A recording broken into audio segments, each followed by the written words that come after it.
पछिल्लो समय सुनको भाउ बढिरहेको छ। घरमा सुन राख्न डरमर्दी भयो भनेर तपाई पनि कतै बैंकको लकरमा सुन राख्न खोज्दै त हुनुहुन्न। बैंकको लकरमा सुन राख्ने कि नराख्ने यो तपाईको रोजेको विषय हो। तर थाहा पाउनुपर्ने कुरा चाहिँ के हो भने तपाईले बैंकमा राखेको सुन भएको लकरको कुनै बिमा हुँदैन। जेन्जी आन्दोलनको क्रममा भएको आगजनीको कारण तपाईले सुन पोलियो वा नष्ट भयो भने पनि यसको जिम्मेवारी बैंकले लिँदैन।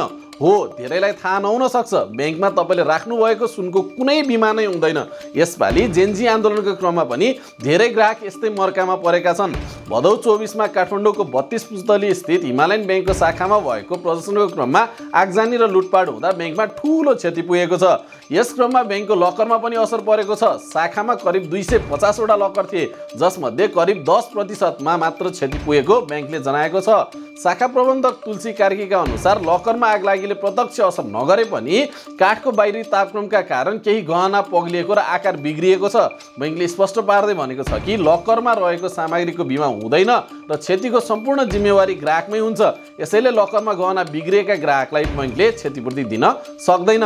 यता सेवाग्राही भन्छन् बैंकले हामी जिम्मेवार हौं भनेर स्पष्ट भनेको छ। बिमा पनि नहुँदा बिग्रिएका गहना मर्मत वा बिक्री गर्न समस्या भइरहेको छ। यस घटनाले बैंकको लकर कति सुरक्षित छ भन्ने प्रश्न उठाएको छ।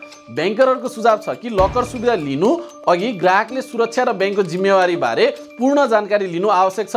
किनभने कुनै कारणले धनमालमा क्षति भएमा बैंक जिम्मेवार हुँदैन। यो त एउटा उदाहरण मात्र हो। राष्ट्रिय वाणिज्य बैंकमा जनताको थुप्रै सुन हराएका छन्। अहिले बैंक भन्छ लुटियो, पुलिस केस गरेका छौं। ग्राहक भन्छन् हाम्रो सुन चाहियो, तर सुन लकरमा राख्दा धेरैलाई थाहा नै नभएको हुन सक्छ बैंकमा राखिएको सुनको कुनै बिमा हुँदैन।